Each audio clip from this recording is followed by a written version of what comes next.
เยี่ยมฟังพระเอกนะฟังนางเอกนะ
ที่ดีอยู่ครับที่เสียงดีนะที่งานกระจ่างเลยดิ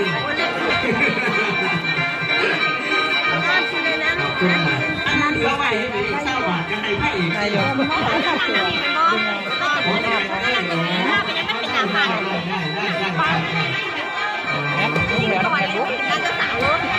ก็ตายดอก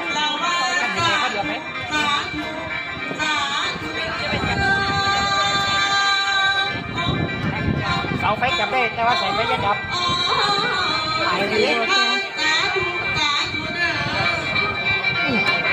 ลืมบอกดีพี่น้องเอ้ยเอาตัวมาความเด้อ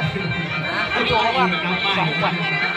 โอ้ยบ้าสาธุเรื่องจริงสักติดตัวเกียดแผ่นในมาคำไม่มาแล้ว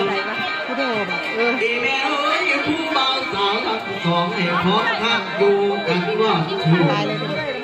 ขอให้ลาบลื่นได้สมคิดมาอีกคู่ตัวอย่างที่คิดอย่างทำอย่างให้สำเร็จเรื่องรู้ห่วงอย่ามีอีกของในบนขา